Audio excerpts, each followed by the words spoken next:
चलिए शुरू करते हैं आज का टॉपिक। आज का टॉपिक है हमारा लाइट में लाइट और इसमें है डिस्पर्सन। क्या है?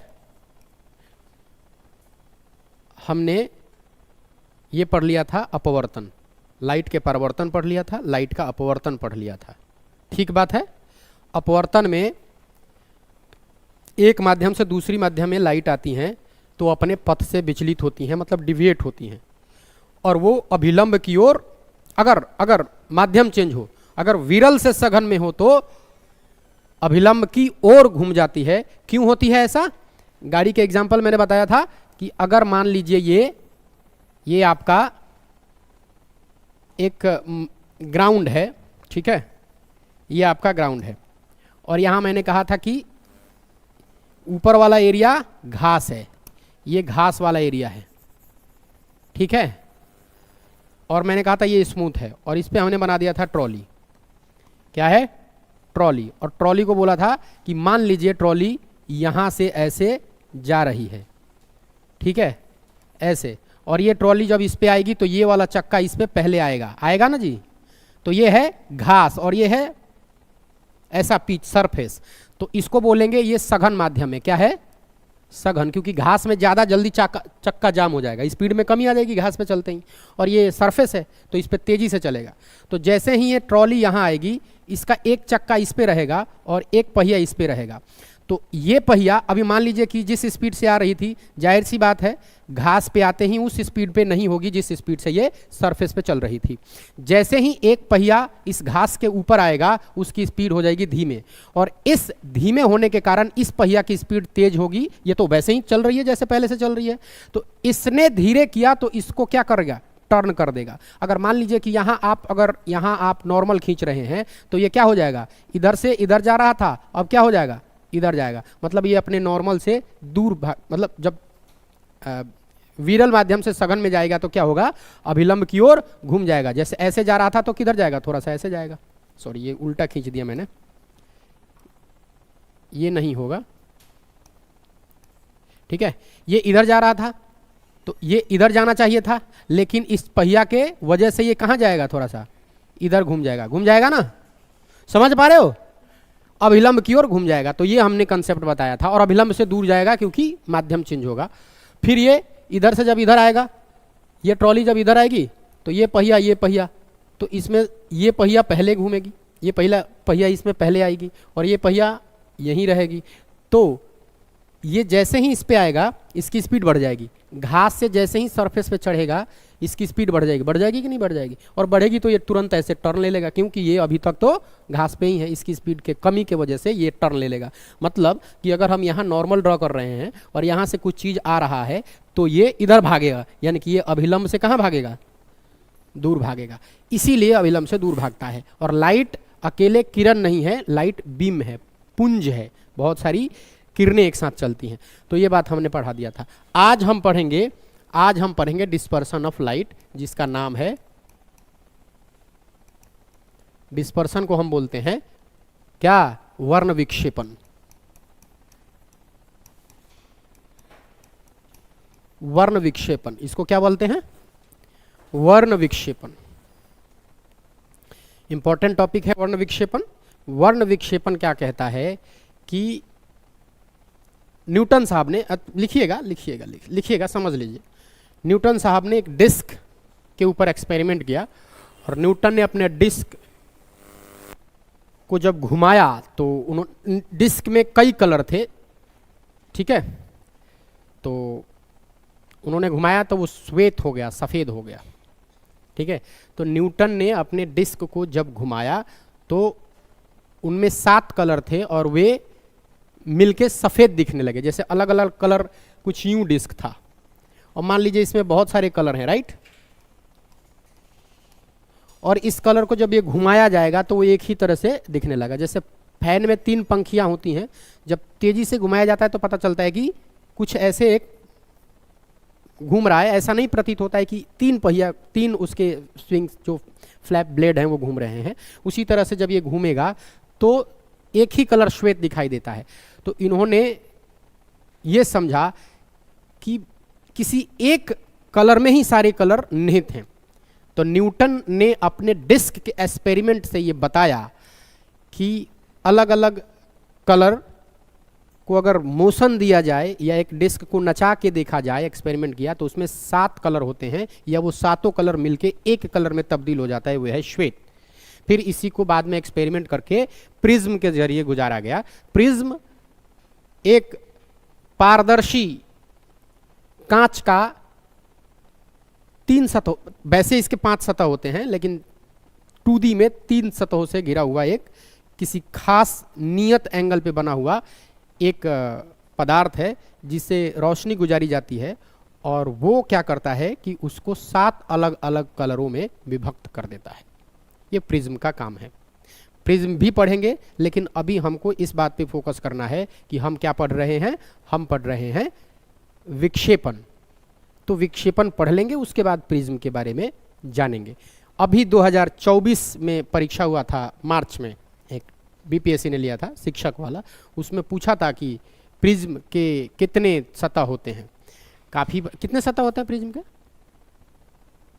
जानकारी है आपको?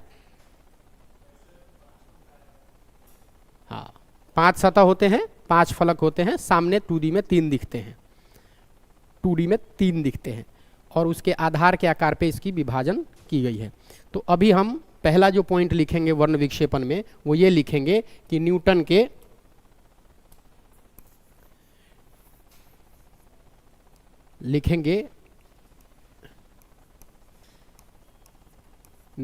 के डिस्क, न्यूटन ने, अरे यार, न्यूटन ने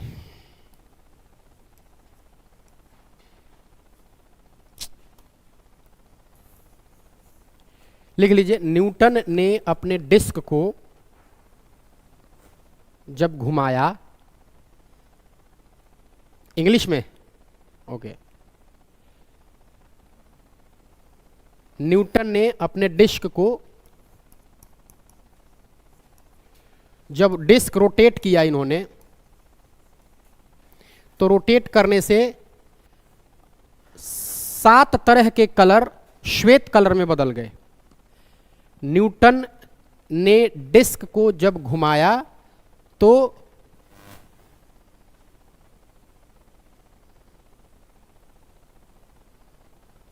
अलग अलग रंग श्वेत कलर में बदल गए, या 7 रंग सफेद या श्वेत कलर में बदल गए। इससे पता चला कि एक कलर में बहुत सारे कलर हैं, एक कलर में बहुत सारे कलर हैं, एक कलर सफेद में बहुत सारे कलर अंदर निहित हैं।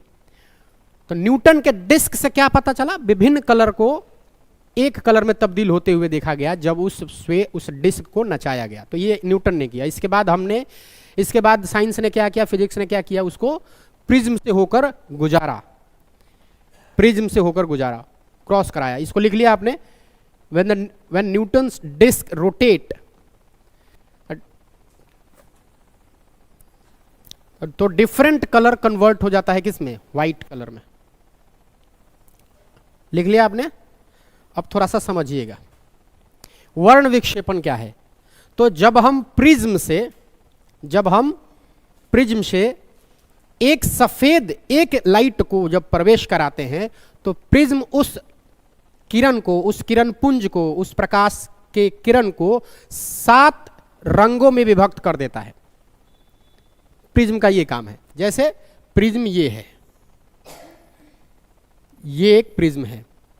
प्रिज्म की परिभाषा ये है कि 3 सतहों से एक खास एंगल पे, एक नियत कोण पे बनाया गया पदार्थ जो कांच से सामान्यतः बनाया जाता है, ठीक है। और इसका काम है लाइट का विक्षेपण करना। यानी कि अगर आप सूरज की किरणें इससे या लाइट पुंज को यहां से पास कराते हैं, जैसे यहां से, तो ये करता है कि इस लाइट को 7 कलर में डिवाइड कर देता है। कितने कलर में जी? 7 कलर में डिवाइड कर देता है। 7 कलर में, तो कलर तो पहले वाइट ही लेंगे इधर से, ये आया। और अब ये क्या करेगा, कलर में डिवाइड करेगा। याद करिए मैंने बोला था कि लाइट अकेले नहीं चलता है, वो पुंज में चलता है, किरण बहुत सारी चलती हैं, ठीक है। तो अब यहां से आप देखिए इसने अपना रंग दिखाना शुरू किया। ये किरण सफेद वैसे है श्वेत, ये क्या है श्वेत अभी, चूंकि ये मोशन में है और गति में रहने से श्वेत ही दिखेगा। अब ये इसका गुण है कि ये इसको विक्षेपण करता है, इस सफेद को ये 7 कलरों में विभक्त करता है। कैसे, तो ये कहता है कि इसमें जो सबसे कम अपवर्तनांक और जिसका अपवर्तनांक कम, जिसका म्यू कम, अपवर्तनांक कम, वो ज्यादा। अपवर्तनांक कम का मतलब क्या होता है बताइए?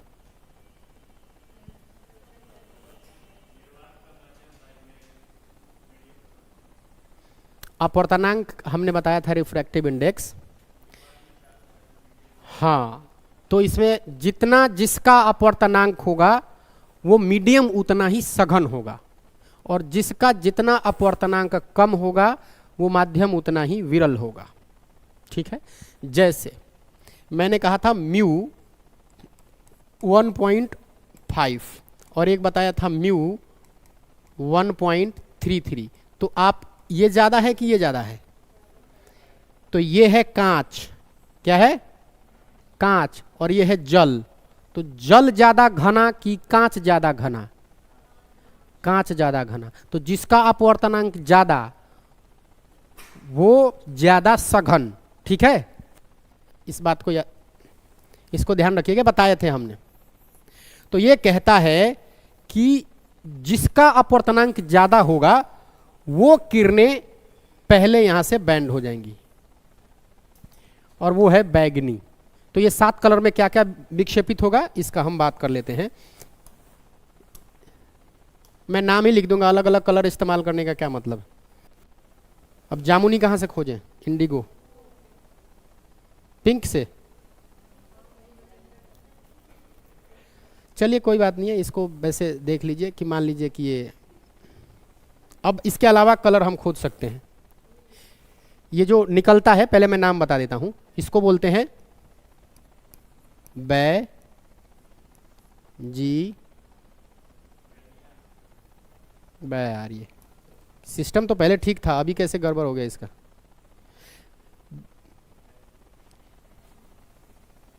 ठीक है, बै जा नी पी ना ला, ऐसे होता है। मतलब मैं इंग्लिश में भी लिख दूंगा, इंग्लिश में ऐसे लिखेंगे वैलेट, इंडिगो, फिर ब्लू, फिर जी, फिर होता है क्या है, वाइट नहीं, येलो, और येलो के बाद है नारंगी जिसको बोलते हैं ऑरेंज, और फिर है रेड। ठीक, तो ऐसे ही तब्दील होता है 7 कलरों में। देखिए यहां से अलग अलग कितना हुआ, 4, 3, एक और, ये जो ऊपर वाला है वो है लाल, ये कम बैंड हुआ है, देख रहे हैं,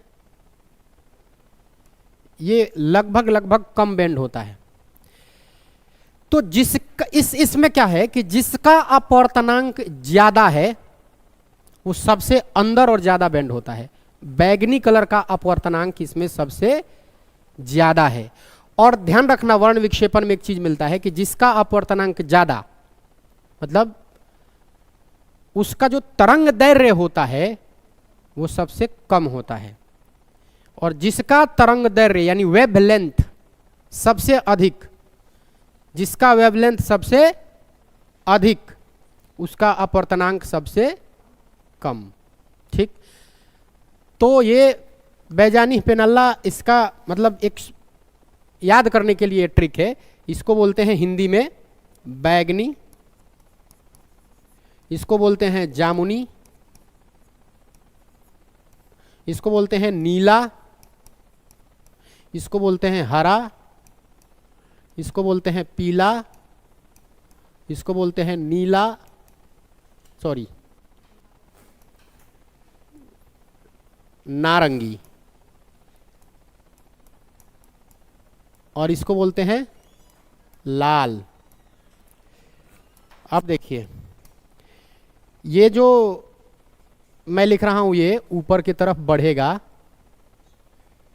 जब नीचे से ऊपर जाएंगे। एक चीज याद रखिएगा, बैगनी सबसे अंदर रहता है, बैगनी सबसे नीचे और रेड सबसे ऊपर। क्या क्या परिवर्तन होते देखिए, नीचे से जब भी ऊपर जाएंगे क्या होगा, तरंग दैर्घ्य, जिसको बोलते हैं वेवलेंथ। वेवलेंथ क्या होगा, बढ़ेगा, इसको बोलते हैं लैम्डा। तो नीचे से ऊपर जाएंगे तो तरंग दैर्घ्य बढ़ेगा, और जिसका तरंग दैर्घ्य ज्यादा होता है वो प्रकाश फैलती नहीं है, ज्यादा दूर तक जाती है। ठीक है, ज्यादा दूर तक। और जिसका अपवर्तनांक कम होता है उसमें फैलने की क्षमता, नष्ट होने की क्षमता ज्यादा होती है, अपवर्तनांक कम होता है। इसमें जो बैगनी है इसका अपवर्तनांक सबसे कम है। तो अगर हम बोलेंगे कि ऊपर से नीचे आएंगे या अगर ऊपर से ऐसे जाएंगे, तो इसमें एक चीज है, ये तो हमने तरंगदैर्घ्य कहा, और इसको हम बोलेंगे कि जब अगर आप ऐसे मूव करिएगा तो आपका जो अपवर्तनांक है, दिख रहा है यहां पे अपवर्तनांक, ये जो है अपवर्तनांक, ये क्या होगा, नीचे से ऊपर जाएंगे तो, नीचे से ऊपर जाएंगे तो कम होगा। ठीक है, नीचे से अगर ऊपर जाएंगे तो अपवर्तनांक कम होगा, कम होगा, और ऊपर से नीचे से ऊपर जाएंगे तो तरंगदैर्घ्य बढ़ेगा। उसी तरह से इसमें देखिए, जब आप इधर से नीचे आइएगा तो तरंगदैर्घ्य या वेवलेंथ क्या होगा, घटेगा, और इधर से जब ऊपर जाइएगा तो अपवर्तनांक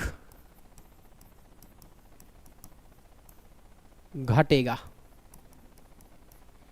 ठीक है, अपवर्तनांक नीचे से ऊपर घटेगा और तरंगदैर्घ्य नीचे से ऊपर बढ़ेगा। ऊपर से नीचे तरंगदैर्घ्य घटेगा और अपवर्तनांक, रिफ्रैक्टिव इंडेक्स जो है वो क्या होगा, उसका सेम लिखे हैं।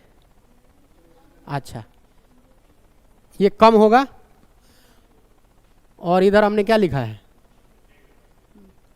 सेम चीज लिख दिए। अच्छा, मुझे इधर तीर बनाना था और ऐसे बोलना था कि ये बढ़ेगा। नाराज मत होइए, हम आपकी बात कर देते हैं। चलिए, अब क्या लिखिएगा, बढ़ा दीजिएगा। ठीक है, इतना क्लियर है। ये वर्ण विक्षेपण का क्या है, उदाहरण है कि ये 7 कलर में वर्ण विक्षेपण होता है। अब सुनिए, अगर आपसे कहा जाएगा कि जो लाइट ऑफ डिस्पर्सन होता है, जब लाइट डिस्पर्सन जब हम पढ़ते हैं तो सर क्या होता है इसमें, मुझे बताइए। जैसे लाइट डिस्पर्सन का कारण क्या है, लाइट 7 कलरों में विभक्त होता है, इसका कारण यह है कि एक सफेद कलर कई कलरों को समायोजित करके रखा है, और ये प्रिज्म के जरिए इसका उधेरबुन हो जाता है। ये दिखा देता है कि देखो 7 कलर हैं इसमें। ठीक है, सबसे नीचे क्या होता है, बैगनी, और सबसे ऊपर लाल। और सुन लो, ये परीक्षा में जब ऐसे प्रश्न पूछे जाते हैं, जैसे आप अभी तो चलिए ठीक है टॉपिक वाइज है तो आपको दिमाग में है, परीक्षा के टेम्परामेंट में ये इस जगह पे गलती हो जाती है कि लाल ऊपर है कि लाल नीचे है। जब ये रेनबो से प्रश्न आता है तब क्योंकि रेनबो में कलर चेंज होते हैं। अभी तक तो ठीक है, जब बहुत सारी कंसेप्ट एक साथ आते हैं तो चीज़ों में कन्फ्यूजन होती है। तो इस पे ध्यान रखिएगा कि बैगनी अपवर्तनांक सर्वाधिक होने के कारण सबसे नीचे होती है और लाल कलर का अपवर्तनांक सबसे कम होने के कारण सबसे ऊपर होता है। कारण के साथ, कब अपवर्तनांक कम होता है ऊपर होता है। तरंग दैर्घ्य ज़्यादा हाई होता है, इसलिए वो दूर तक गमन करने की शक्ति रखता है, क्षमता रखता है। कौन? लाल कलर। और इसके तरंग दैर्घ्य कम होते हैं, इसलिए ये नष्ट होने की कैपेसिटी ज़्यादा रखता है, मॉलिक्यूल्स में विलीन हो जाता है। जब हम स्कैटरिंग पढ़ाएंगे, प्रकाश का प्रकीर्णन पढ़ाएंगे, तो बताएंगे ये बात कि कैसे इनके क्वालिटीज़ नष्ट होती, इसकी जो स्ट्रेंथ है वो नष्ट होती है, जिसके कारण आसमान नीला दिखाई देता है, जिसके कारण सूर्य उगते समय लाल दिखाई देता है, जिसके कारण सूर्य डूबते समय लाल दिखाई देता है। बताया जाता है कि चंद्रमा से ऊपर देखते हैं तो आसमान काला दिखाई देता है, लेकिन जब ज़मीन से देखते हैं तो आसमान नीला दिखाई देता है। समुद्र की पानी नीला दिखाई देता है। तो इस किस कारणों से होता है, ये तमाम चीज़ें। आगे बढ़े, अब इसको समझ में आया। अब इसके बाद हम कलर पढ़ेंगे। ये कलर जो हमने पढ़ा वो कलर पढ़ेंगे कि ये कलर जो है क्या है। अच्छा, कलर से पहले जरा इंद्रधनुष पढ़ लेते हैं, रेनबो कैसे बनता है। क्या पढ़ेंगे? रेनबो कैसे बनता है। इंद्रधनुष पे प्रश्न आते हैं, तो लाइट ऑफ डिस्पर्सन के बाद हमने क्या पढ़ना है? कलर पढ़ना है।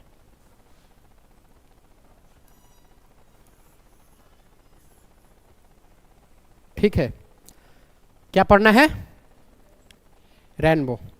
अच्छा, रेनबो पढ़ने से पहले 1 मिनट का पॉज लेते हैं और हम बताते थे आपको TIR, टोटल इंटरनल रिफ्लेक्शन, क्योंकि रेनबो पढ़ने से पहले ये इसकी जानकारी जरूरी है। तो डिस्पर्सन के बाद हम क्या हेडिंग डालेंगे? Total internal reflection. बहुत गहरा कॉन्सेप्ट है, इसको ध्यान से सीखिएगा। टोटल, उसके बाद लाइट ऑफ डिस्पर्सन के बाद टोटल इंटरनल रिफ्लेक्शन, इसको बोलते हैं पूर्ण आंतरिक परावर्तन।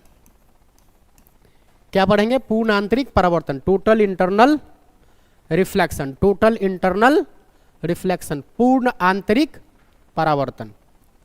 नाम से भी कुछ कुछ चीजें सिद्ध हो जाती हैं, ठीक है? नाम से भी कुछ कुछ चीजें सिद्ध हो जाती हैं। तो शुरू करते हैं, टोटल इंटरनल रिफ्लेक्शन। अच्छा, टोटल इंटरनल रिफ्लेक्शन पढ़ने से पहले हम इसमें एक सीखते हैं क्रिटिकल एंगल, जिसको बोलते हैं क्रांतिक कोण। क्योंकि उसको समझ लेंगे तो हमें यह समझना बहुत आसान हो जाएगा कि ये पूर्ण आंतरिक परावर्तन होता क्या है।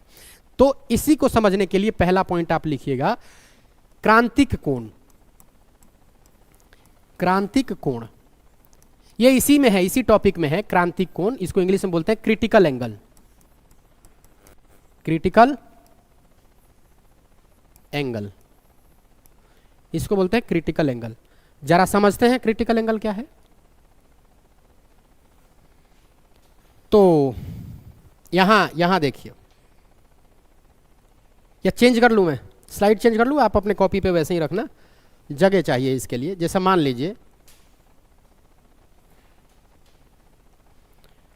हमने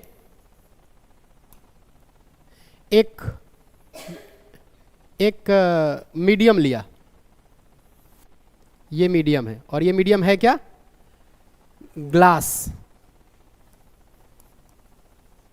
ये ग्लास लिया, तो ये ग्लास है, तो ये तो डेंसर मीडियम हो गया। और ये क्या है? एयर। हमने क्या किया कि इधर हम अपवर्तन कराएंगे, रिफ्रैक्शन कराएंगे, इधर से प्रकाश किरणें जाएगी। मान लीजिए ये लाइट की किरण है, यहां से गई, ठीक। अब ये कांच से लाइट जा रही है, तो क्या होगा? यहां अगर आप नॉर्मल डालेंगे, मान लीजिए आपने यहां नॉर्मल डाला, नॉर्मल तो डालेंगे ना जहां से ये जा रही है। तो जैसे ही नॉर्मल डालेंगे आप पाएंगे कि ये प्रकाश किरणें अभी तो कुछ यूं एंगल से जा रही थी, आई, लेकिन जब ये जाएगी तो ये क्या करेगी? दूर भागेगी, इधर साइड में भागेगी ना। याद करो, यहीं पे 2 पहिया लगाओ, तो जो पहिया इस पे पहले भागेगा, इसके वजह से ये इधर घूमेगा कि नहीं घूमेगा, है ना। तो ये जो एंगल होगा आर होगा, कुछ तो होगा। मान लेते हैं कि ये है 20 डिग्री, समझने के लिए मान लेते हैं ये है 20 डिग्री। अभी कुछ एंगल पे गया, हमें नहीं पता कितने एंगल पे गया, लेकिन गया, ये अभिलंब से दूर भागेगा। एक एक्सपेरिमेंट और करते हैं, एक एक्सपेरिमेंट और करते हैं। ये लाइट की किरणें हम अब करते हैं थोड़ा सा और, ये लाइट की किरणें हम थोड़ा और बढ़ा दिए, यानी कि पहले 20 था, तो अब जो होगा ये बढ़ा दिए हमने, और अब हम बोलते हैं कि भाई इसको ले लेते हैं 30 डिग्री। तो अब जो ज्यादा फैल रहा था ये और नीचे आ जाएगा। जैसे ये टॉर्च जला रहे, तो टॉर्च जलाने तो अभी इतना जा रहा है, तो थोड़ा सा और ऊपर उठा दिए तो ये और क्या हो जाएगा, नीचे आएगा। आएगा कि नहीं आएगा। ये टॉर्च जलाओ तो ये नीचे आएगा ना, ये आएगा कि नहीं। चलिए, तो अब मुझे बताइए कि ये थोड़ा सा इधर भागेगा कि नहीं भागेगा, भागेगा ना। अब भी एक और एक्सपेरिमेंट करते हैं, मान लीजिए कि थोड़ा सा और करते हैं, क्या इस एंगल को थोड़ा और बढ़ाते हैं। क्या करना है, बस एग्जांपल से ही सीख जाओगे, फिर हम डेफिनेशन तो लिखवा ही देंगे। देखो अब क्या करते हैं कि ये एंगल इस तरह से लेते हैं कि अब जो ये एंगल बन रहा है ये थोड़ा सा ज्यादा हो गया, और इस पे हमने इस बार बनाया 42 डिग्री का कोण। कितना, 42 डिग्री, मतलब और ज्यादा झुका दिया। ठीक, अब हुआ क्या कि ये रिफ्लेक्शन जो इतना बना रहा था, अब ये ऐसा नहीं है, वो इस लेयर पे आ गया, और इसके बीच में ये कुछ यूं एंगल बनाने लगा, ऐसा आ गया। वही कंडीशन जिस कंडीशन में आप किरण को आपतित कर रहे थे, तो जिस एंगल पे ये 90 डिग्री पे आपतन कोण बदल जाए, उसी को बोलते हैं क्रिटिकल एंगल। सीखा आपने। बहुत सारे एंगल पे प्रकाश ले जाओ, जब तक कि अपवर्तन कोण जो होगा वो 90 डिग्री ना हो जाए। यानी कि अब इस कंडीशन में ये हो गया 90 डिग्री। इसका मतलब है कि जिस कंडीशन पे 90 डिग्री तुम्हें मिला, वही एंगल क्या कहलाएगा, एंगल ऑफ या क्रिटिकल एंगल। क्या कहलाएगा जी, क्रांतिक कोण, क्रिटिकल एंगल, या इसी को क्या बोलते हैं, क्रांतिक कोण। आया कि नहीं समझ में, आया। अब इसको कैसे लिखेंगे, हम बोलेंगे कि आपतित कोण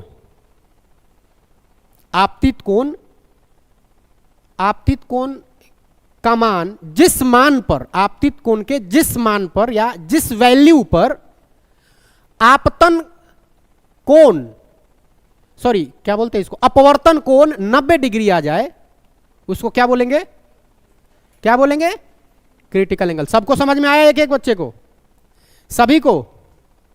बस यहीं से शुरू होता है। अब क्या होगा, अब तुम खुद सोचो। अब जैसे ही 42 से एंगल बढ़ाओगे, ये ऐसे नहीं जाएगा जी, ये बाहर नहीं जाएगा, ये अंदर आ जाएगा। तो पूरा इसी मीडियम में इसका क्या हो गया, परावर्तन हो गया। इसका मतलब यही है पूर्ण आंतरिक परावर्तन। तो पूर्ण आंतरिक परिवर्तन क्या हुआ, जब भी हम क्रिटिकल एंगल से एंगल बढ़ाएंगे, तो उसी माध्यम में उस प्रकाश किरण का परावर्तन होना पूर्ण आंतरिक परावर्तन कहलाता है। आई बात समझ में, नहीं आई? इतना शांत क्यों हो भाई, आई कि नहीं बात समझ में? हाँ महिलाएं बताओ, आया समझ में? एक बार और समझाएं। ये कह रहा है कि ये जो इस कोण को क्या कहते हैं पता है आपको? इसको बोलते हैं आपतित कोण, आपतन कोण। क्या बोलते हैं? आपतन कोण। इसको बोलते हैं आपतन कोण। और ये जो कोण बन रहा है उसको क्या बोलते हैं? अपवर्तन, परावर्तन नहीं। क्या बोलेंगे? अपवर्तन कोण। इंग्लिश में क्या बोलेंगे इसको? एंगल ऑफ इंसिडेंट या इंसिडेंट एंगल। क्या बोलेंगे? इंसिडेंट एंगल, इसको बोलेंगे इंसिडेंट एंगल। और इसको क्या बोलेंगे? ये जो बन रहा है, ये जो बन रहा है, ये रिफ्रैक्टिव इंडेक्स है। सॉरी, यहां नहीं, यहां, ये नॉर्मल के साथ, ये भी क्या है? ये भी रिफ्रैक्टिव एंगल है, यानी कि अपवर्तन का कोण। तो मैं यही कह रहा हूं कि आपतन कोण के जिस मान पर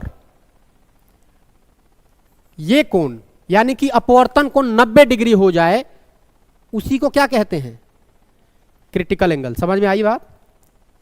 आप टॉर्च जलाइए इधर से, कांच से, आपको पता नहीं है, टॉर्च जलाते जाइए, एक टाइम ऐसा आएगा जब ये किरणें अपने बिल्कुल सतह पर बराबर 90 डिग्री के साथ, नॉर्मल के साथ चली जाएंगी।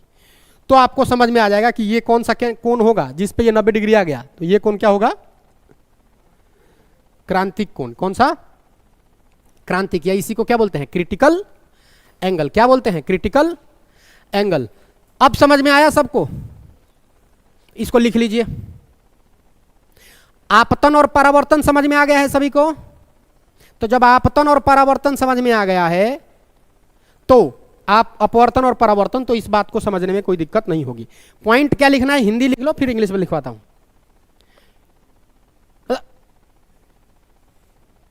लिखना है कि जिस कोण के मान पर, जिस कोण के मान पर,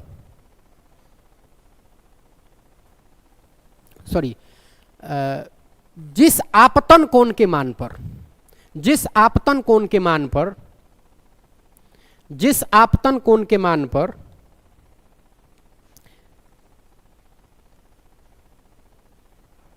जिस आपतन कोण के मान पर अपवर्तन कोण 90 डिग्री के बराबर हो जाए, जिस आपतन कोण के मान पर, जिस आपतन कोण के मान पर अपवर्तन कोण 90 डिग्री के बराबर हो जाए, उस कोण को क्रांतिक, उस कोण को क्रांतिक कोण या क्रिटिकल एंगल कहते हैं। उस कोण को क्रिटिकल एंगल कहते हैं, क्रांतिक कोण कहते हैं।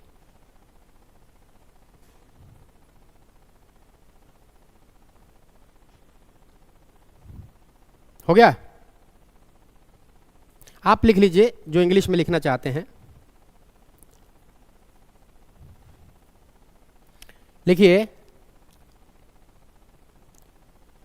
The angle of incidence for which, the angle of incidence for which refractive angle equal to 90 degree.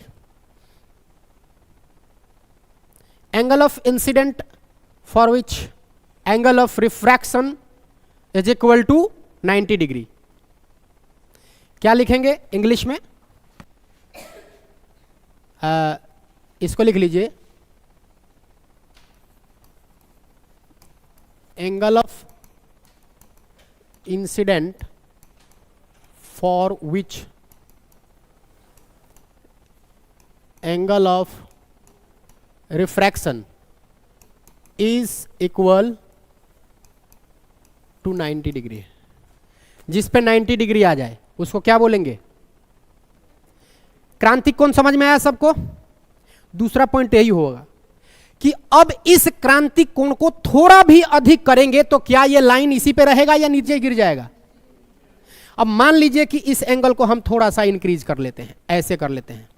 इसको कर दिया हमने मान लीजिए 43, 1 डिग्री बढ़ा दिया। तो क्या ये लाइन इसी पे रहेगी कि ये इधर आ जाएगी? अब क्या इसी माध्यम में इसका परावर्तन नहीं हो गया?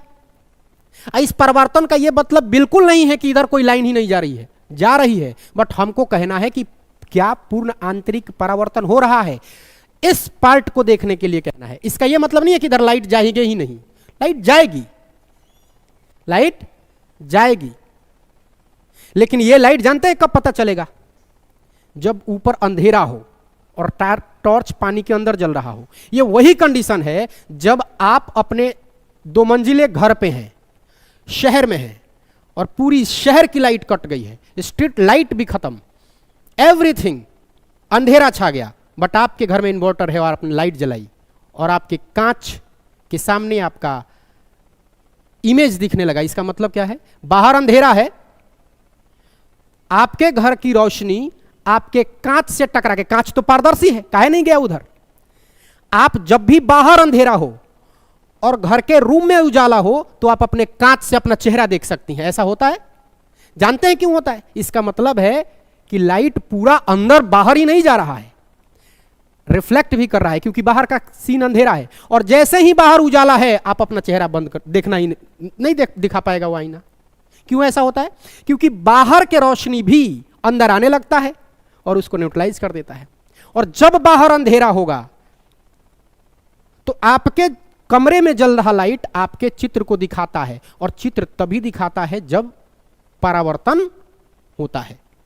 मैंने दर्पण में बताए थे, मिरर में बताया था कि जब रिफ्लेक्शन होगा तभी इमेज दिखेगा। तो जब भी पूर्ण आंतरिक परावर्तन का केस हो, टोटल इंटरनल रिफ्लेक्शन, तो आप यह कहिएगा कि परावर्तन भी हो रहा है, परावर्तन भी हो रहा है, बट उस पार्ट को आप इग्नोर कर रहे हैं, क्योंकि आपको देखना था क्या? Total internal reflection. हां, इसमें लाइट जा रही है और वापस भी जा रही है नीचे, इसी पार्ट को पढ़ना है। अभी इस वाले पार्ट को इग्नोर करना है। तो ये जो पार्ट बन रहा है, ये और ये भी 43 हो जाएगा, ये एंगल इक्वल हो जाता है टोटल इंटरनल रिफ्लेक्शन में। तो इसको हम कैसे अब ये आपको परिभाषा लिखवाना होगा कि टोटल इंटरनल रिफ्लेक्शन का परिभाषा क्या है सर। तो मैं सीधा बोलूंगा कि जो क्रांतिक कोण है उससे अधिक कोण जब आपतन कोण हो जाए, तब क्या होता है कि जो प्रकाश किरण होती है वो अपने सतह से परावर्तित हो जाती है। इसी क्रिया को कहते हैं पूर्ण आंतरिक परावर्तन। समझ में आया बात आप लोगों को? अरे जितने भी लोग हैं समझ में आई क्या? पूर्ण आंतरिक परावर्तन समझ में आया? पक्का ईमानदारी से बोलो एक बार, हाथ खड़े करो कौन कौन समझ में आया, जिसको आ गया। और बाकी जिन्होंने नहीं खड़ा किया, आपको समझ में आया? हाँ, तो मैं यही जानना चाह रहा था, क्रिटिकल एंगल तक तो बस वो समझ में आ गया था ना कि जिस एंगल पे ये 90 होगा। अब मान लीजिए कि यहां से आप टॉर्च जला रही हैं, अब इसको थोड़ा सा बढ़ाइए, तो जैसे ही इस क्रिटिकल एंगल से जैसे ही आपने टॉर्च को यहां किया, तो क्या ये प्रकाश यहां तक आएगा कि ये अंदर आ जाएगा? अंदर आ जाएगा ना। मतलब क्रिटिकल एंगल से जब भी आप एंगल बढ़ाइएगा, उस केस में ये लाइट यहां नहीं जाएगा, ये लाइट अब नीचे आ जाएगा। तो चूंकि एक ही माध्यम में ये परावर्तन कर रहा है, इसलिए बोलते हैं पूर्ण आंतरिक, अंदर ही अंदर परावर्तन। इसको क्या बोलते हैं? आंतरिक, इंटरनल, मतलब अंदर ही परावर्तन हो गया। ठीक है। अब आप कहिएगा कि सर जब रिफ्लेक्शन हो रहा था, ऐसे एक सरफेस था मान लीजिए ये, और ये लाइट आ रही थी, तो लाइट इधर जा रही थी, तो इसको हम काहे नहीं बोल रहे थे? ये भी तो एक के माध्यम में था, बोल देते ना। बट ध्यान से सुनिए, यहां कोई संभावना नहीं है कि लाइट इधर आएगी। परावर्तन का मतलब वापस यहां कोई, क्योंकि यहां क्या होता है, प्लेट में कलर होता है, और वहां क्या हो रहा है, वहां आप एक फेस को देख रहे हैं, हो तो वहां भी परिवर्तन रहा है, बट परिवर्तन से ज्यादा प्रभाव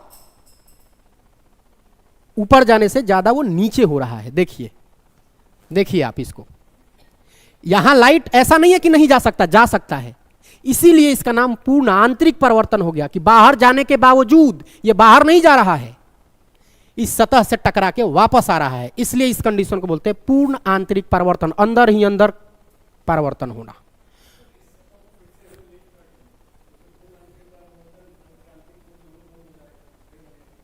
नहीं बनेगा।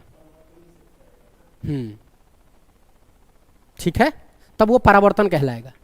आप माध्यम चेंज नहीं कर रहे हैं ना उसमें, तो इसमें माध्यम चेंज, माध्यम चेंज होने का मतलब ही होता है कि एक ही माध्यम में क्या हो।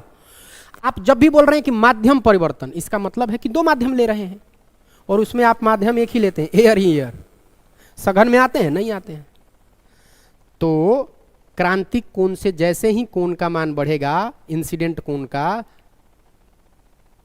पूर्ण आंतरिक परिवर्तन का क्रिया घटेगी। मतलब अब इसको कैसे लिखेंगे एक नया पेज पे? ऐसे देखिए, इस ग्लास के अंदर हम ये लेते हैं जिस पे ये एंगल कितना हो गया है, जिस पे ये एंगल हो गया है 90 डिग्री। ये तो ये एंगल क्या हो जाएगा? 42।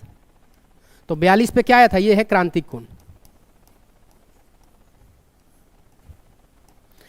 और मैं 42 जानते हैं क्यों लिया? क्योंकि शीशा के अंदर 42 ही डिग्री पे रखिएगा तभी ये एंगल 90 डिग्री के बनेगा। ये तभी किरण इधर से होके जाएगी। 42 डिग्री से जैसे ही बढ़ेगा ये अब किरण इधर से इधर नहीं जाएगी, नीचे आ जाएगी। तो यही काम, तो पॉइंट क्या बनता है कि जब आपतन कोण, जब आपतन कोण का मान, या इसको क्रांतिक ही लिख देते हैं, जब क्रांतिक कोण का मान अधिक किया जाता है तब जो प्रकाश है, प्रकाश किरण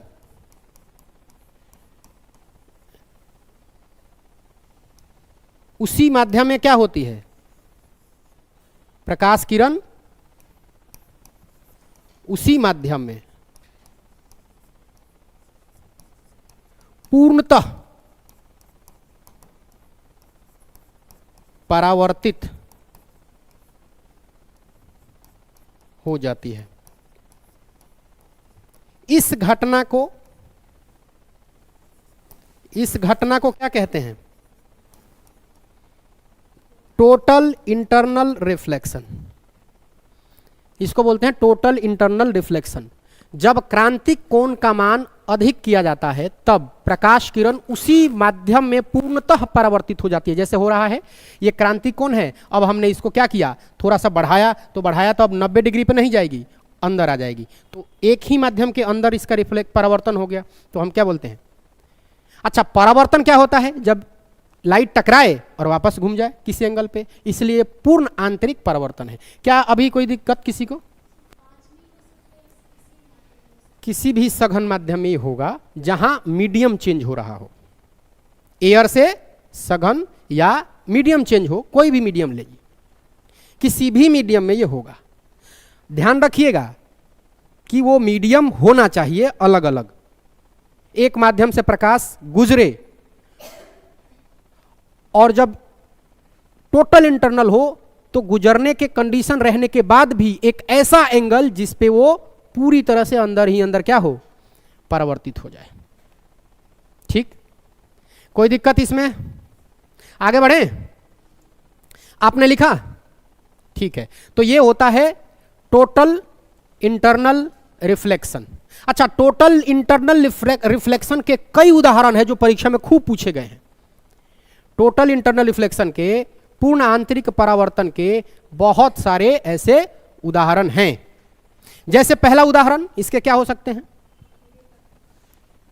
अच्छा चलिए ये लिख लेते हैं पहले ही। हीरा का चमकना। अच्छा, ये किसका है? टोटल इंटरनल रिफ्लेक्शन का क्या है एग्जाम्पल है? हीरा का चमकना, डायमंड जब शाइन करता है, ठीक है। ये हाँ, किसी ने कहा मृग मरीचिका, ठीक है, तो वो भी यही होता है, ये इल्यूजन होता है, भ्रम होता है। हाँ वही मिराज, मिराज ही उसको इंग्लिश में मिराज ही कहते हैं, मृग मरीचिका का बनना। अच्छा, इसमें एक बात ध्यान रखिएगा, मृग मरीचिका में अगर आपसे पूछा जाए कि मृग मरीचिका में मुख्य कारण क्या है इसके बनने का, तो मेन रीजन जो है, मेन रीजन वो है टोटल इंटरनल रिफ्लेक्शन, पूर्ण आंतरिक परिवर्तन। लेकिन जब आपसे पूछे सहायक कारण है, हेल्प, जो रीजन हेल्प कर रहा है इसको बनने में, सहायक कारण, हेल्पिंग रीजन क्या है, जो सहायक कर रहा है, उसको हेल्प कर रहा है इस क्रिया को करने में, वो है रिफ्रैक्शन। क्या है? रिफ्रैक्शन, जिसको क्या बोलते हैं? अपवर्तन। तो अगर परीक्षा में आ जाए कि जो मिराज बनता है, ये मृग मरीचिका को बोलते हैं, ये इल्यूजन है, आंख का भ्रम है। जैसे आप रोड पे चलिएगा ना, तो दूर स्थित ऐसे कुछ दूरी पे जब बहुत चिलचिलाती धूप है तब, इसलिए यह घटना ज्यादातर प्रायः रेगिस्तान के इलाके में देखा जाता है। अभी मैं दिखाऊंगा इसका इमेज अभी तुरंत। अभी देखिए मृग मरीचिका का बनना क्या है, मेन रीजन क्या है इसका? Total internal reflection. लेकिन इसमें हेल्प करता है इस प्रक्रिया को पूरा करने में क्या? अपवर्तन। तो अगर पूछे कि क्या इसमें अपवर्तन होता है, तो आप कहिएगा कि होता है।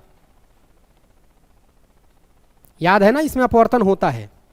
तो ये अपवर्तन का हेल्प हो रहा है, और जो मुख्य कारण है इसका होने का वो है टोटल इंटरनल रिफ्लेक्शन। परावर्तन भी हो रहा है। हाँ, सहायक यही है। अगर आप आंसर देंगे कि केवल स्टेटमेंट वाले क्वेश्चन में केवल टोटल इंटरनल रिफ्लेक्शन हो रहा है, आप कहिएगा कि नहीं भाई, इसमें सहायक क्या है? परावर्तन है। और ऐसा एक प्रश्न पूछा गया है। ठीक, तो आपको ध्यान रखिएगा, इसमें सहायक क्या है? रिफ्रैक्शन। और मेन रीजन क्या है? Total internal reflection. यह है मृग मरीचिका का बनना या मिराज का बनना। यह बनता है रेगिस्तान में, आंख का भ्रम है, दूर से किसी चीज। अच्छा, इसका नाम मिराज क्यों है, मृग मरीचिका? वो भटकता है ना, अपने भ्रम में भटकता है। उसको कस्तूरी वाला जो सुगंध है उसके लिए वो खोजता है कि कहां से ये स्मेल आ रहा है, उसके लिए वो बेचैन होकर भागता है इधर उधर। ठीक है। अच्छा, हीरे का चमकना आपने कर लिया। अब एक और बात, शीशा जब फूट जाता है तो उसके दरार आप देखिएगा, शीशा के चटकने से, शीशा जब चटक जाता है तो दरार जो होता है ज्यादा चमकता है, और थोड़ा सा उस पर अजीब सा मोटा लाइन खींच जाता है, और वो ज्यादा चमकता है अन्य शीशों के अपेक्षा, जो उसके दो भाग बढ़ जाते हैं वो। जैसे ये मान लीजिए कांच है और यहां से चटक गया, तो ये जो पोर्शन है चटका हुआ, ये इन दोनों से ज्यादा लाइट करेगा। तो उसके चमकने का जो कारण है वो है टोटल इंटरनल रिफ्लेक्शन। तो आप लिख लीजिएगा, कांच या ग्लास के ब्रेक होने के बाद जो दरार है, जो स्लिप उसका है ब्रेकिंग पॉइंट, वहां ज्यादा शाइनिंग करता है वो। तो कांच के चटकने से, चटकने पर या चटके हुए कांच के दरार में, कांच के चटकने पर उसके दरार का चमकना, कांच के चटकने पर उसके दरार का चमकना, ये क्या है? Total internal reflection. एक और बात, इंडोस्कोपी एक यंत्र है जिससे आंतरिक अंगों का मतलब जांच होता है। जैसे किसी अंदर की चीजों का जांच की जाए ना, तो वो इंडोस्कोपी से किया जाता है, क्योंकि उसमें टोटल इंटरनल रिफ्लेक्शन चाहिए। किरण को बाहर नहीं भेजना है, अंदर अंदर होगा तभी वो देख पाएगा सही से। तो इंडोस्कोपी क्या करता है? इंडोस्कोपी, इंडोस्कोप ये क्या करता है? आंतरिक आंतरिक अंगों की जांच।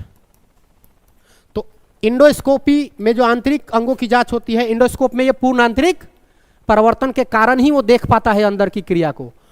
तो क्या बोलते हैं? Total internal reflection. ये याद रखिए, ये जितना भी लाइन लिखवा रहा हूं ना, भारतवर्ष के तमाम एग्जामों में नहीं तो 10-10 बार पूछा गया, मतलब रिपीटेड, अलग अलग भाषा को चेंज करके। मैं आपको प्रश्न दिखाऊंगा तो आपको दिखेगा। तो इंडोस्कोप में क्या होता है? Total internal reflection. Total reflection, total internal reflection को हम रेनबो में और बेहतर तरीका से सीखेंगे।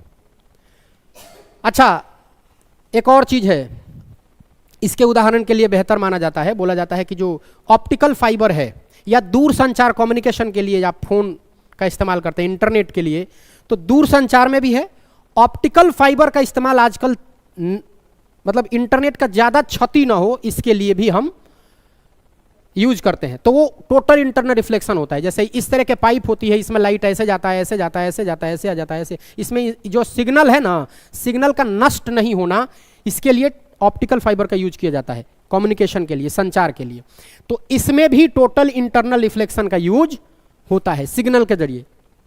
और तुम्हें मालूम है कि जो लाइट है उसके दो नेचर हैं, एक है मॉलिक्यूल्स, कण, और दूसरा है वेव।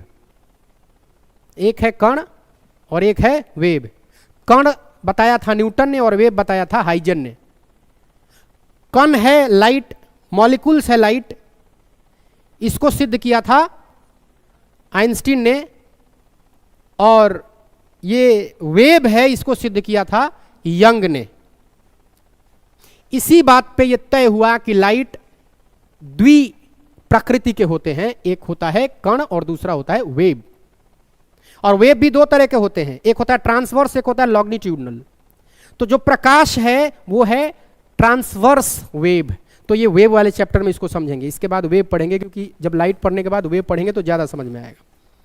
तरंग, उससे भी प्रश्न ठीक ठाक किए जाते हैं। तो किसमें? ऑप्टिकल फाइबर में। क्या किसमें? लिख लीजिए, ऑप्टिकल फाइबर। इसके लिए दूर संचार होता है, दूर संचार। अच्छा, वैसे ऑप्टिकल फाइबर के अलावा भी कम्युनिकेशन के लिए, सिग्नल नष्ट ना हो इसके लिए भी हम दूर संचार के लिए भी इसमें यूज करते हैं। ऑप्टिकल फाइबर भी दूर संचार, दूर संचार का मतलब कम्युनिकेशन, दूर से संचार करने का मतलब होता है कि सिग्नल के जरिए कम्युनिकेट करना। तो ऑप्टिकल फाइबर में टोटल इंटरनल रिफ्लेक्शन आता है। ठीक बात है? क्या इतनी बात समझ में आई आप लोगों को? ये याद रखना कि मरीचिका जब चमकता है तो इसमें प्रकाश का परावर्तन भी होता है और अपवर्तन भी। आपने कभी महसूस किया है कि ये इल्यूजन होता है रोड पे चलते समय? अभी जाना तो देखना, दूर देखना, ऐसा लगेगा पानी है। ठीक, तो ये हमारा जो पूर्ण आंतरिक परावर्तन है, ये कॉन्सेप्ट हमने सीख लिया और इसका उदाहरण याद रखिएगा। ठीक है, अब बनता है इंद्रधनुष। इसी से पूर्ण आंतरिक परावर्तन से ही बनता है इंद्रधनुष, रेनबो। क्या बनता है? रेनबो।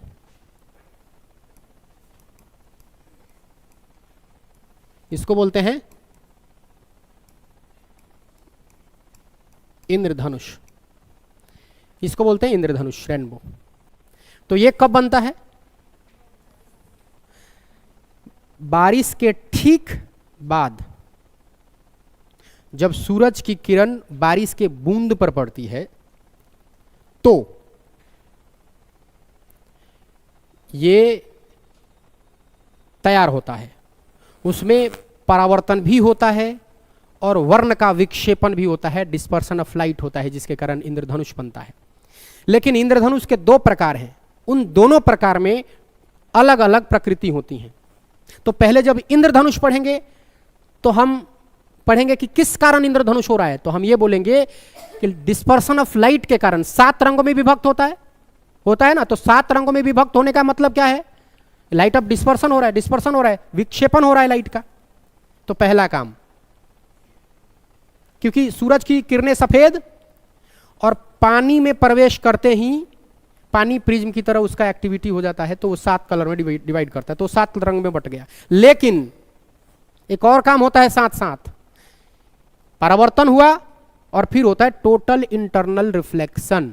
टोटल इंटरनल रिफ्लेक्शन भी होता है। तो पहले तो इंद्रधनुष के बारे में पढ़ लेते हैं, फिर हम उसको एक ड्रॉप बनाएंगे और ड्रॉप में सूर्य की किरणों को प्रवेश कराते हुए बताएंगे समझाने के लिए, ठीक है।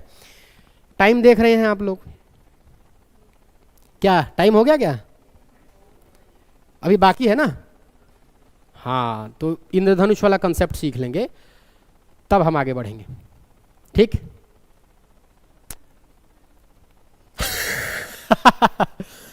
अच्छा, ये मतलब ये अब मन से कह रही हैं या आपको लग रहा था कि अब ये सुनाएंगे?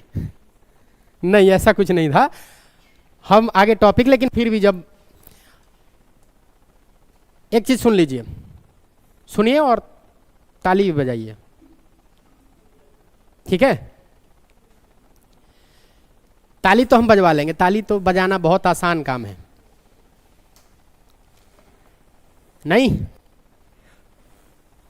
ये है कि मैं आरजू तो नहीं हूं, मैं आरजू तो नहीं हूं पर पाल के देख, मैं आरजू तो नहीं हूं पर पाल के देख,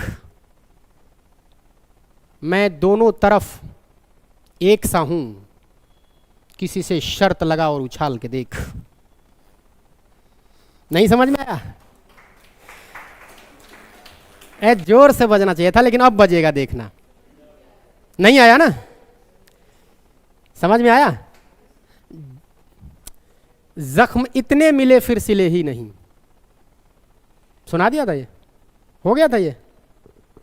जख्म इतने मिले फिर सिले ही नहीं, दीप ऐसे बुझे फिर जले ही नहीं, दीप ऐसे बुझे फिर जले ही नहीं, जख्म इतने मिले फिर सिले ही नहीं, व्यर्थ आंसू बहाने से क्या फायदा, सोच लेना कि हम तुम मिले ही नहीं। ये समझ में आ गया होगा। आंख का कलर कैसे चेंज होता है पता है? रेटिना पर, मतलब आंख अभी पढ़ाएंगे थोड़ी देर बाद, मतलब इस टॉपिक के बाद। तो इंद्रधनुष पे एक शेर बोलेंगे, अभी इंद्रधनुष पढ़ लेते हैं, फिर इंद्रधनुष की बात करेंगे। तो इंद्रधनुष पढ़ते हैं, फिर बात करेंगे इसका। इंद्रधनुष, तो इंद्रधनुष कब क्रिएट होता है, कब बनता है? बारिश के तुरंत बाद। तो वर्षा के ठीक बाद, वर्षा के ठीक बाद सूर्य किरणें, सूर्य किरणें वर्षा के बूंद में, बूंद मतलब ड्रॉप में, रेन ड्रॉप में तुरंत बाद, वर्षा के समय नहीं बनता है, तुरंत बनता है। अब आप कहिएगा कि सर मान लीजिए कि हम देख रहे हैं और हमारे यहां दिन भर बारिश हुआ ही नहीं है, इसका मतलब कि दूसरे जगह बारिश हुआ है जहां वो बना है उस एरिया में। तो वर्षा के ठीक बाद सूर्य किरणें वर्षा के बूंद से होकर गुजरती है। जब सनलाइट रेन ड्रॉप से होकर पास होती है तब वर्ण विक्षेपण होता है, गुजरती है तो वर्ण विक्षेपण, वर्ण विक्षेपण तथा, तथा सुनना, अपवर्तन और परावर्तन। वर्ण विक्षेपण, वर्ण विक्षेपण, वर्ण विक्षेपण, अपवर्तन तथा परावर्तन। परावर्तन भी वर्षा के ठीक बाद सूर्य किरणें, बारिश के तुरंत बाद सूर्य की किरणें जब वर्षा के बूंद से होकर गुजरती है तो वर्ण विक्षेपण होता है, dispersion of light, dispersion of light. और ये क्या होता है? रिफ्रैक्शन। और ये क्या होता है? रिफ्लेक्शन। ये तीनों क्रियाएं होती हैं। अब वो तीनों क्रियाएं अलग अलग रेनबो बना के और दिखाती है नेचर में। बट केवल इंद्रधनुष का अगर डेफिनेशन हो, केवल इंद्रधनुष को समझना हो तो जान लीजिए अपवर्तन, विक्षेपण और परावर्तन वर्षा के ठीक बाद बनता है। अच्छा, जब भी आपको इंद्रधनुष को देखना है तो सूरज के विपरीत दिशा में, यानी कि आपका पीठ हमेशा सूरज के तरफ होना चाहिए, तभी आप देख पाएंगे। सामान्य भाषा में मतलब सूरज आपके पीछे होना चाहिए तभी आपको दिख पाएगा। दोपहर के समय कभी भी इंद्रधनुष नहीं निकलता, रेनबो नहीं बनता। जब भी बनता है वो क्यों? क्योंकि जब आपका पीठ सूरज की तरफ होगा तो ऐसे तो नहीं देखोगे ना सूरज के, मैं जब कह रहा हूं इस बात को मतलब आपके अपोजिट साइड, सूरज के अपोजिट साइड में उगता है, क्योंकि तभी ना किरण जाएगी उस ड्रॉप पे, जब रेन ड्रॉप पे, तभी तो सूरज की किरणें जाएगी। सुबह, बिल्कुल सुबह बनेगा तो अपोजिट डायरेक्शन बनेगा, बिल्कुल सुबह बनेगा तो अपोजिट डायरेक्शन। दोपहर में नहीं बनेगा, जब सूरज ठीक बीचों बीच हो, अपने युवा अवस्था में हो, तब नहीं बनेगा। समझ में आई बात?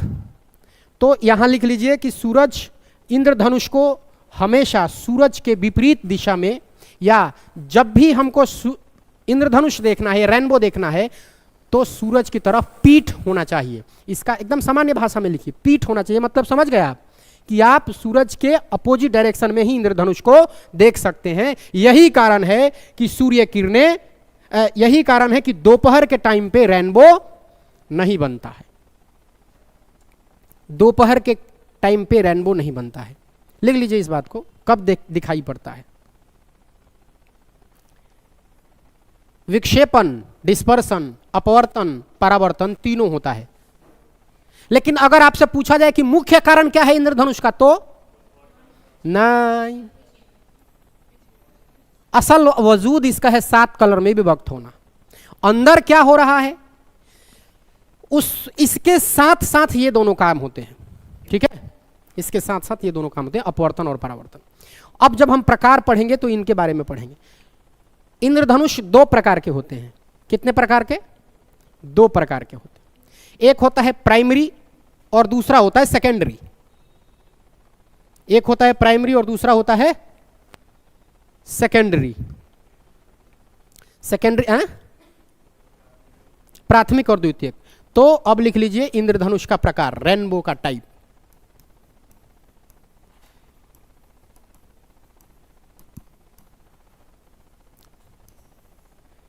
कौन कौन होते हैं?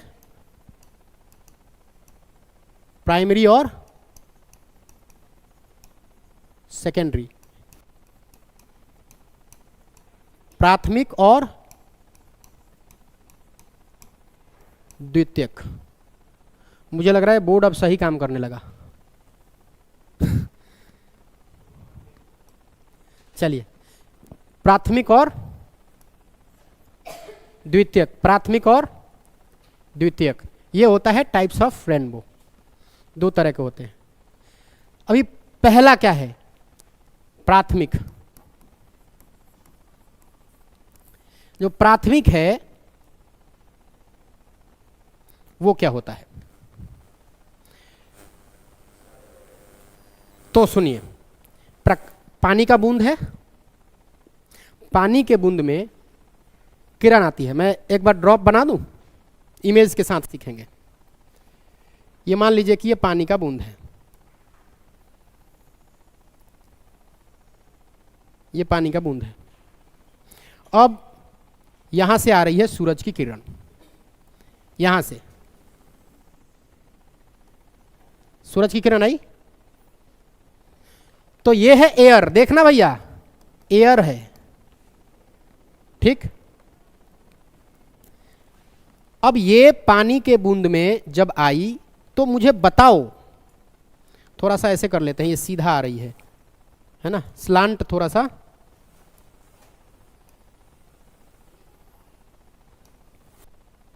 थोड़ा सा चेंज कर लेते हैं।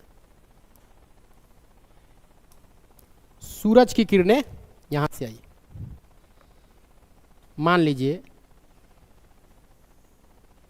अभी थोड़ा सा तिरछा है, तो अभिलंब किधर होगा तब आपको पता चलेगा। अभिलंब किधर होगा बताइए? इस पे 90 डिग्री बनाएंगे कहीं? जैसे मान लीजिए इसका 90 डिग्री कुछ ऐसा होगा, इससे नहीं, यहां से ऐसा होगा ये वाला, तो थोड़ा सा ऐसे निकलेगा ये। अरे नॉर्मल डालना है, ये सेंटर है आपका मान लीजिए, ठीक है।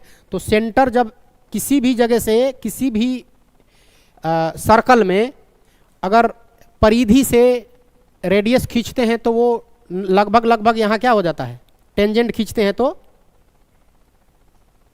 90 डिग्री पर होता है, रेडियस 90 डिग्री पे होता है ना। ये जब आएगा ये, तो ये थोड़ा सा नीचे घूमेगा ऐसे, ये पहले है एयर, तो विरल माध्यम से ये पानी में आएगा, मतलब सघन माध्यम में आएगा। रेयर माध्यम से ये डेंस मीडियम में आएगा, तो थोड़ा सा क्या हो जाएगा, ऐसे झुकेगा और इधर आकर टकराएगा। बोलिए होगा कि नहीं होगा? इधर आ रहा था ऐसे, जाना इधर ऐसे चाहिए था, बट थोड़ा सा क्या होगा, वेंड होगा, क्योंकि मीडियम चेंज हो रहा है। ये एरो इधर के बजाय अगर इधर से घुमा दूं तो ठीक वैसा ही जाएगा जैसा कि इंसिडेंट आ रहा है, इधर से जाएगा कि नहीं जाएगा?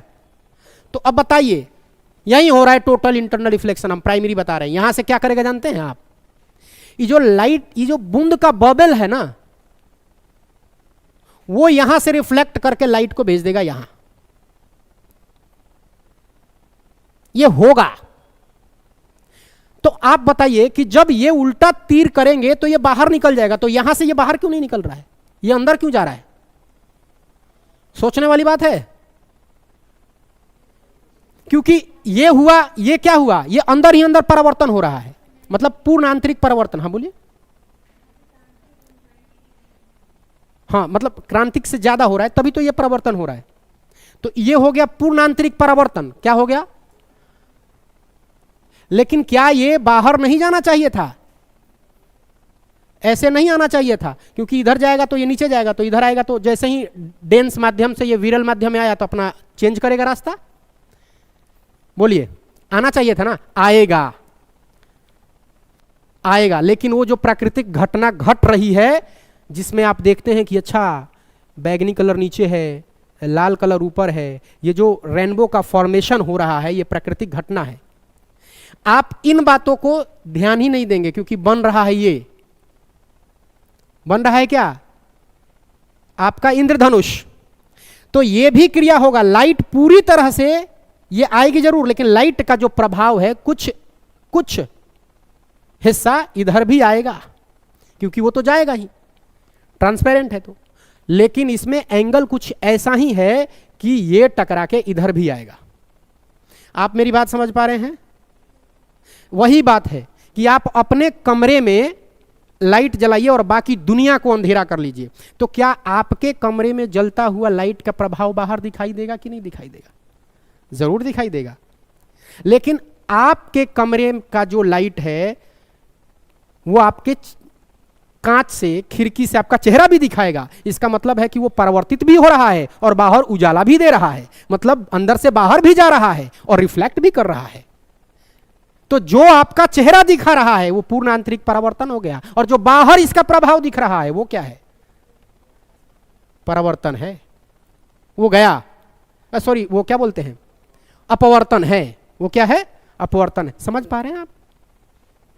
क्या सभी लोग समझ पा रहे हैं? अरे बोलिए, पक्का? इतनी गंभीरता से मुझे संदेह हो रहा है। क्या समझ में आ रही है बातें? पक्का? तेरा चुप रहना मेरे जहन में क्या बैठ गया। चुप इतना हो तुम, तेरा चुप रहना मेरे जहन में क्या बैठ गया, इतनी आवाजें तुम्हें दी कि गला बैठ गया, तेरा मेरा लड़ना भी मोहब्बत है जाने जाए तुम्हें क्या मालूम, चीखती तुम रही और मेरा गला बैठ गया। ये मरियल की तरह मत बजाओ यार, जम के होना चाहिए एकदम, ऐसा कि जैसे लगे कि मजा आ जाए। हर फैसले होते नहीं सिक्के उछाल के, ये दिल का मामला है जरा देखभाल के। जोर से बजना चाहिए, मजा आ जाए। अब ये आखिरी चल रहा है, एनर्जी मिलता है, रिफ्रेश होते हैं, रिस्टोर होते हो। मैं जानता हूं ताली बजाने से नर्वस सिस्टम एक्टिव होता है। हर फैसले होते नहीं सिक्के उछाल के, ये दिल का मामला है जरा देखभाल के। मोबाइलों के दौर के आशिक को क्या पता, रखते थे कैसे खत पे कलेजा निकाल के। ये जबरदस्ती का समझ में भी आया था, ये समझ में आ गया था। चलिए, क्या ये समझ में आया? इसी एनर्जी से मैं पूछना चाह रहा हूं, इसी एनर्जी से ये समझ में आया क्या? हाँ ठीक है। तो इसमें क्या होता है, परावर्तन भी हो रहा है और अपवर्तन भी हो रहा है। तो परावर्तन पूर्ण आंतरिक परावर्तन, कौन सा परावर्तन, और अपवर्तन भी। तो जिसके कारण ये दिखेगा वो है मेन कारण पूर्ण आंतरिक परावर्तन। लेकिन इसमें चूंकि अपवर्तन भी हो रहा है तो हम बोलेंगे कि अपवर्तन इसका सहायक है, लेकिन मेन कारण क्या है, आंतरिक परावर्तन। मेन कारण क्या है, आंतरिक परावर्तन। आई बात समझ में कि नहीं आई? तो इसको परिभाषित कैसे करेंगे भाई? बोलेंगे कि प्राथमिक इंद्रधनुष में, प्राथमिक रेनबो में 2 बार, सॉरी ठीक है, 2 बार अपवर्तन और 1 बार पूर्ण आंतरिक परावर्तन होता है। 2 बार अपवर्तन कैसे, देखो ये कहां गया रे, देखो यहां से जाएगा, यहां से जाएगा ना, तो जब ये अंदर से जा रहा है बाहर, तो बाहर से भी तो जाएगा, इधर जाएगा ना। तो ये निकालो, तो जब इधर से जा रहा है तो दूर भागेगा अविलंब से, ऐसे मान लो कि ऐसे टर्न ले लिया, ये बेंड हुआ, तो बेंड हुआ तो यहां से एक बात जान लो, यहां से परिवर्तन भी होगा, पूर्ण आंतरिक परिवर्तन भी होगा एक बार। लेकिन अब ये केस वो प्रकृति पे निर्भर करता है कि वो प्राइमरी बना रही है कि सेकेंडरी बना रही है। तो हम बोलेंगे कि भाई इसमें कहां गए रे, हम बोलेंगे कि इसमें 2 बार अपवर्तन और 1 बार पूर्ण आंतरिक परिवर्तन। जब ये कंडीशन क्रिएट हो तब हम बोलते हैं प्राथमिक इंद्रधनुष। इंद्रधनुष जो नाम है ये धार्मिक नामों से लिया गया है साइंस में, इसको रेनबो बोलते हैं। चूंकि हमारा जो ऋग्वेद है वो बोलता है कि वर्षा का देवता इंद्र है, तो इंद्र के वजह से, वर्षा के वजह से चूंकि ये साइंटिफिक नाम, मतलब तो इसलिए इसको ऐड करके किया गया है। बहरहाल उस पर नहीं जाते हैं। इंद्रधनुष चूंकि ये धार्मिक चीज है और इसको समझना, चीजों को समझ में आ जाए, ऐसा ही नाम भी रखा गया है जाकि आप रिलेट कर सके। तो रेनबो, चीजें बैंड होती हैं उसको रेनबो। तो इंद्रधनुष, प्राथमिक इंद्रधनुष कहते हैं। जब क्या हो, 2 बार, अच्छा ये कब होगा, वर्षा के ठीक बाद, 2 बार अपवर्तन और 1 बार पूर्ण आंतरिक परावर्तन। अच्छा इसमें एक और बात ध्यान रखिए, इसमें सहायक होता है अपवर्तन और मुख्य कारण होता है, लिख लीजिएगा, सहायक क्या, मुख्य कारण क्या है इसके बनने का, मुख्य कारण पूर्ण आंतरिक परिवर्तन, पूर्ण आंतरिक परावर्तन, मतलब ये टोटल इंटरनल रिफ्लेक्शन इसका मेन कारण है। और जो सहायक कारण है जो सहायक कारण है वो क्या है, अपवर्तन।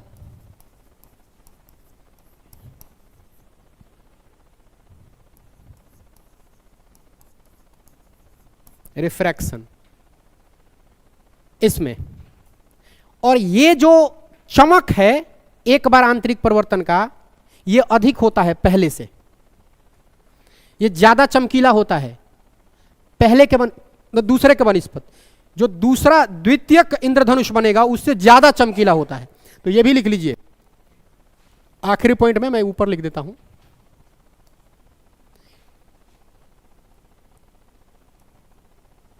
ये प्राथमिक, आप लिख लीजिएगा इसको, हम लिख देते हैं द्वितीयक इंद्रधनुष से ज्यादा चमकीला। ये ज्यादा चमकीला होता है किससे? सेकेंडरी जो रेनबो बन रहा है उससे ज्यादा चमकीला होता है। ये सब लिखिए, परीक्षा के लिए काम देगा आपको, ज्यादा चमकीला होता है। और सुनिए, जब भी आप इसको देखेंगी या देखेंगे तो आपके नेत्र पर इसको देखने के लिए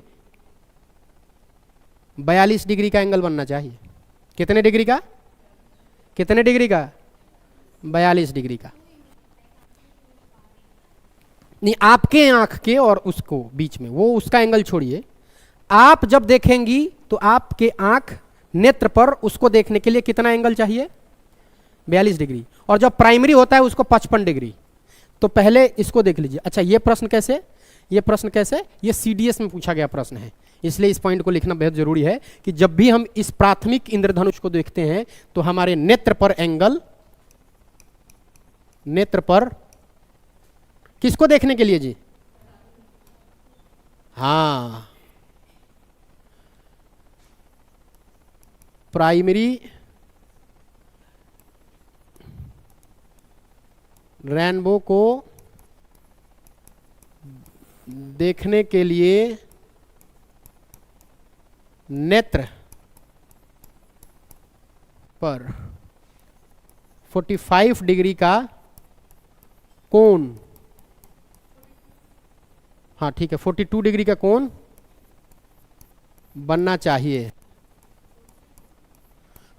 प्राइमरी पर। जब द्वितीय बताएंगे तो द्वितीय बताएंगे, द्वितीय पर 55 डिग्री की आपकी आंख के सामने एंगल बनेगा, तब वो द्वितीय दिखेगा। ठीक है। और एक और बात, जब भी प्राइमरी एंगल, प्राइमरी रेनबो बनता है तो बैगनी नीचे और लाल ऊपर। ये केस सेकेंडरी में सेम नहीं होता है, इसलिए याद रखिएगा। इसमें जो बैगनी कलर है, वैलेट कलर है, 7 रंग बिखरता है ना, तो जो बैगनी कलर है, जो वैलेट कलर है, वो सबसे नीचे होगा और जो लाल कलर है सबसे ऊपर होगा। जो लाल कलर है वो सबसे ऊपर होगा, रेड कलर सबसे ऊपर प्राथमिक में, और बैगनी सबसे नीचे। लेकिन यही केस उसमें बदल जाता है, उसमें रेड नीचे और बैगनी ऊपर। तो इसमें लिखना है कि बैगनी कलर, किस में लिखवा रहा हूं ये सारी लाइनें, आप अपने नोटबुक में ठीक से लिखिएगा। बैगनी रंग अंदर की तरफ, अंदर, बैगनी रंग अंदर तथा लाल रंग सबसे बाहर या ऊपर के तरफ। यह किस में होता है? प्राइमरी में, प्राथमिक इंद्रधनुष में। प्राथमिक इंद्रधनुष में ये क्या होता है? ऐसा होता है। क्या? हाँ, 7 रंग इसीलिए तो दिखाई दे रहा है, वर्ण विक्षेपण ही मेन इसका इंद्रधनुष के लिए सिर्फ। लेकिन प्राइमरी और सेकेंडरी के फॉर्मेशन में, चूंकि ये नेचुरल घटना है, तो जब भी प्राइमरी को कैटेगराइज्ड किया गया है तो बता दिया गया, अच्छा ये आप नहीं कर सकते, ये नेचुरल घटना है कि जब एक बार अपवर्तन हो, सॉरी 2 बार अपवर्तन और 1 बार पूर्ण आंतरिक परावर्तन, तो ये जो घटना है ये प्राकृतिक घटना है, आप नहीं कराएंगे। ठीक है, वो एक्सपेरिमेंट है, मतलब मेरे कहने का मतलब वो एक्सपेरिमेंट है। लेकिन जो एक ही बार वो करना है वो एक प्राकृतिक घटना है। वो काम आप, जैसे मैं बोलूंगा कि 2 बार अपवर्तन और 2 बार पूर्ण आंतरिक परिवर्तन और एंगल इसका जो बनता है ये होता है द्वितीयक में। तो द्वितीयक में बैगनी क्या हो जाता है, ऊपर आ जाता है, और रेड कलर क्या हो जाता है, नीचे आ जाता है। तो ये प्राकृतिक घटना ही है, ठीक है। तो द्वितीयक हम पढ़ेंगे बाद में, द्वितीयक हम बाद में पढ़ेंगे, आज इतना ही रहने देते हैं इंद्रधनुष का पहला तक। तो ये मेरे साथ बोलिएगा, ये पहले से ज्यादा, ये जो चमकीला ज्यादा होता है कि कम? ये ज्यादा चमकीला होता है। और इसको देखने के लिए नेत्र पे कितना है, 42 डिग्री, ठीक है। कल हम आपको ये लिखवा देंगे कि क्रांतिक कोण अलग अलग माध्यम में अलग अलग होता है। ये बात ध्यान रखिएगा, क्योंकि आप जानते हैं एक माध्यम से दूसरी माध्यम में प्रकाश की किरणें प्रवेश करती है तो कोण पे प्रभाव पड़ता है, माध्यम के ऊपर पड़ता है ना, माध्यम के ऊपर कोण का प्रभाव पड़ता है। तो क्रांतिक एंगल भी बदलेगा जब माध्यम चेंज होगा। तो अलग अलग क्रांतिक कोण अलग अलग माध्यम में होता है। क्लियर है? चलो चलते हैं फिर।